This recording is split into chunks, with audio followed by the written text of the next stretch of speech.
É impressionante a capacidade desse desgoverno de Araque de produzir escândalos em série. Não temos um dia de sossego, um diazinho sequer, sem que surja um novo. O da vez é um bilionário globalista que quebrou uma das maiores empresas do Brasil, que até fevereiro era chamado de fraudador pelo Lula e que agora, vejam só, vai gerir mais de 6 bilhões de reais da pasta da educação. Sendo que no ano passado, durante uma conferência nos Estados Unidos, ele fez uma previsão macabra sobre as eleições presidenciais, que acabou se confirmando. Esse é nosso tema principal de hoje. Fiquem alertas porque a coisa é séria. Mas antes, vamos tratar aqui do programa Meu Jatinho Minha Vida. A gente falou sobre isso no segundo vídeo de ontem, né? O escândalo da irmã da Marielle, que usou um jatinho da FAB para assistir o jogo do Flamengo, final da Copa do Brasil, em São Paulo. Surgiram novos fatos, mais gravosos ainda, tá? Mas antes de começar aqui, eu recebi uma informação em off que não foi confirmada ainda, de que o Silvio Almeida e o André Fufuca, os dois outros ministros que estavam lá no jogo, não embarcaram no bonde da Aniele Franco. Eles teriam viajado para São Paulo em avião de carreira, tá? Então, se isso se confirmar, fica aqui meu pedido de desculpas aos dois por tê-los incluído no pacote. Continuo desprezando os dois, mas, enfim, uma coisa é uma coisa, outra coisa é outra coisa. A se confirmar, eu trago a informação aqui para vocês, tá?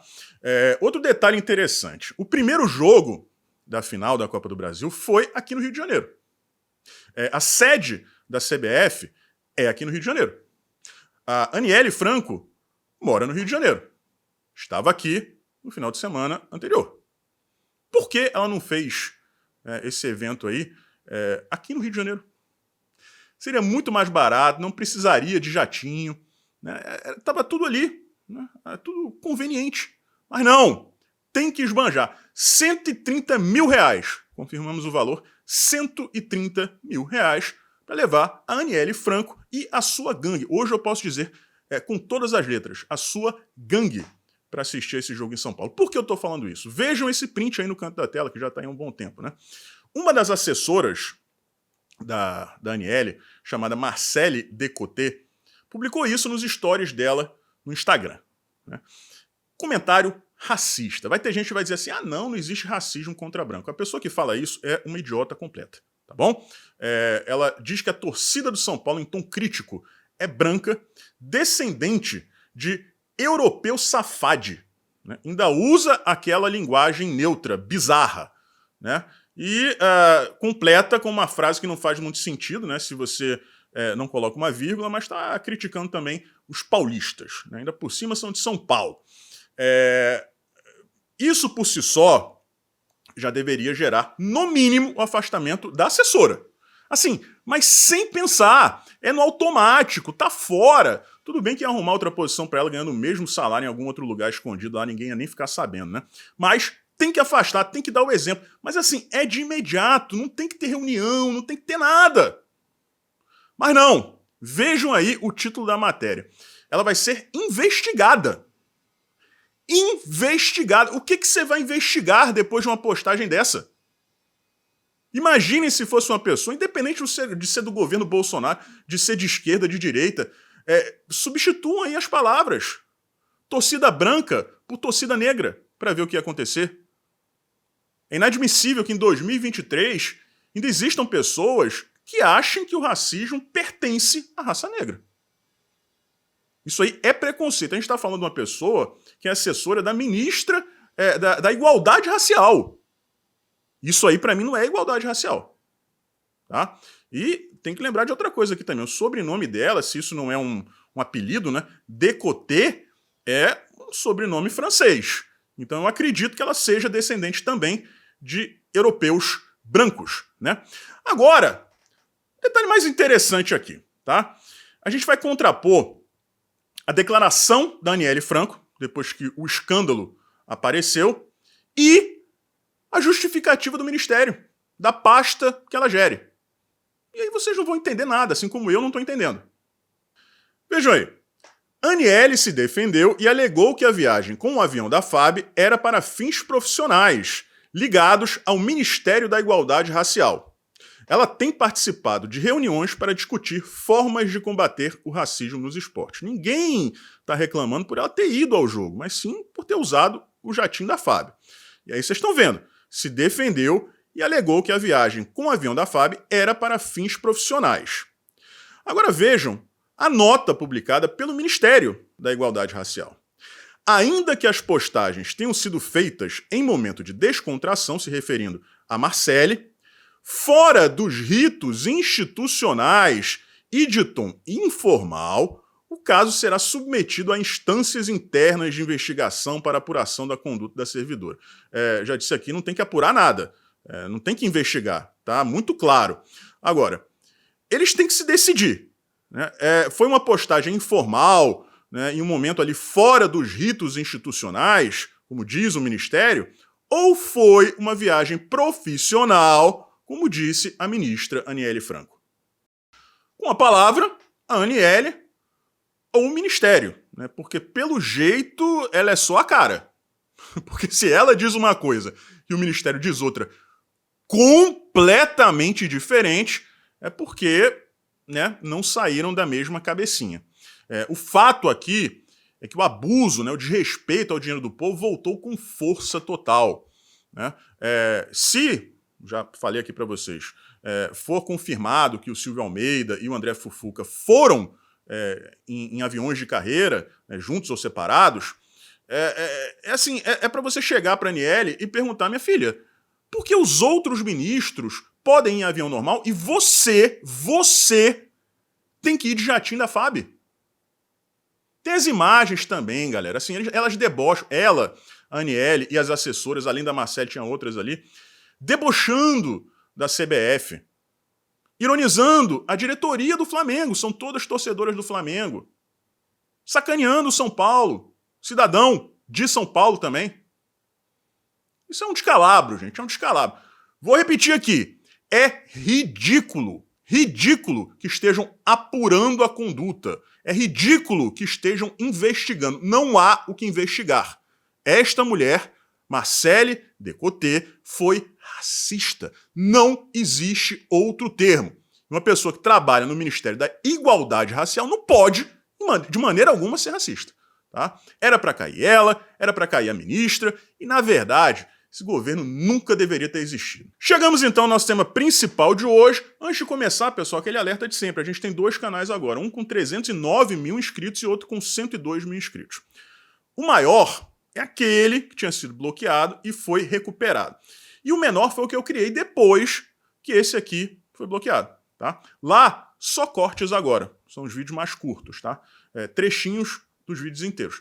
Estou passando alguns dias sem publicar nada por lá para saber como a atividade do canal menor afeta a atividade do canal maior. A gente vai voltar para lá daqui a uma semana, 2 semanas, tá? Mas por enquanto, vídeos só no canal principal, portanto, confiram suas inscrições, fechou? Então vamos lá, vamos tratar do nosso tema principal aqui. Jorge Paulo Lemann, este é o nome do bilhardário globalista, né? Eu já li o livro dele 2 vezes. A primeira, da primeira vez, antes de ser olavizado. Aí quando eu caí na real, percebi, né, o que estava acontecendo. Eu tenho que ler o livro daquele cara de novo. E aí, gente, é uma experiência muito diferente. Muito diferente. Você entende perfeitamente os objetivos do cara, né? Não tem nada a ver com o Brasil, progresso da educação, né? O globalismo é realmente uma coisa, olha, é macabra. Tá? É macabra. Mas vamos lá. Não vamos nos estender muito a respeito disso não, porque senão o vídeo vai ter 12 horas, tá? Vamos focar aqui no Jorge Paulo Lemann e nessa questão com o Lula. Primeiro, eu queria que vocês vissem essa matéria aí no canto da tela. No ano passado, enquanto participava de uma conferência nos Estados Unidos, o Jorge Paulo Lemann, muito antes de começar a campanha eleitoral, disse que o Brasil teria um novo presidente a partir de 2023. Mas foi assim com uma certeza, mas com uma certeza que na época eu lembro, eu gravei vídeo sobre isso. Muita gente comentou, mas o brasileiro tem memória curta, né? Acho que agora tá dando aquele clique aí, né? Mas tenho certeza que a grande maioria de vocês já tinha esquecido disso aí. Pois é, lá no ano passado, na primeira metade de 2022, ele estava dizendo que em 2023 o Brasil teria um novo presidente. E dizia que tinha um kit de educação que ele queria implementar aqui. Então ele tinha interesses escusos por trás dessa alternância de poder, né? Que o Bolsonaro caísse e um outro presidente, obviamente que seria o Lula, né, assumisse a presidência da República, porque ele sabia que com o Bolsonaro ele não teria espaço para implementar o projeto de poder dele, o projeto de poder dos globalistas. Vamos ler aí essa declaração. Temos uma eleição em curso no Brasil. No ano que vem, teremos um novo presidente. Meu objetivo básico é tentar melhorar a educação no Brasil. Temos um kit sobre como aprimorar a educação no Brasil. Estou ansioso para apresentar esse kit e as coisas em que temos trabalhado nos últimos anos. E ali embaixo agora, vocês veem a data. 10 de abril de 2022. O primeiro turno das eleições, pessoal, foi em outubro. A campanha eleitoral não começou 3 meses antes disso. Em abril, ele já falava que teríamos um novo presidente. Bom, eu não vou aqui, né, começar a falar sobre isso, né, sobre eleições, porque vocês sabem, né, o que pode acontecer. Foi uma coincidência, né, foi uma previsão feliz para ele e infeliz para nós, né? Vamos tratar essa questão dessa forma aqui, por razões óbvias, né? Mas enfim, o tempo passou, a previsão dele se cumpriu, né? E em fevereiro deste ano, o processo começou em janeiro e foi concluído em fevereiro, né? As lojas americanas quebraram. E o principal responsável por isso foi o Jorge Paulo Lema. E aí o que aconteceu? O Lula deu declarações fortíssimas a respeito dele, o criticando, o chamou de fraudador.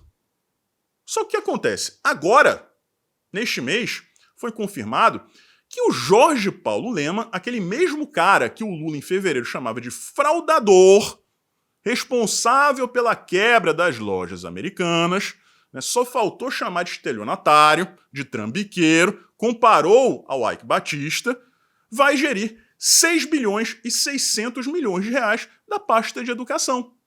A mesma pasta que lá em abril de 2022 ele dizia que queria, né, movimentar, agitar. Né? Tem um kit aqui de educação, eu quero melhorar a educação do Brasil. Vamos contrapor aí as matérias, depois a gente volta com o questionamento final, que é o mais importante. Essa aí é a declaração do Lula de fevereiro, tá? Não é nem pedalada. É motociata, ele tem que meter o Bolsonaro no meio em tudo, né? Uma paixão. Ele era o cara que financiava jovens para estudar em Harvard, para formar um novo governo. Tá falando do Lema, né? Ele era o cara que falava contra a corrupção todos os dias, contra você, Lula. E depois ele comete uma fraude que pode chegar a 40 bilhões de reais. E agora me parece que está chegando na Ambev também. A fraude de 40 bilhões foi as lojas americanas.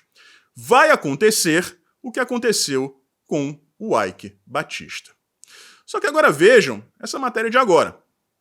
De acordo com a publicação, a ONG Mega Edu, que é financiada por Lehman, fechou um acordo com o Ministério da Educação para dar opiniões, a gente sabe como é que funcionam essas opiniões, tá?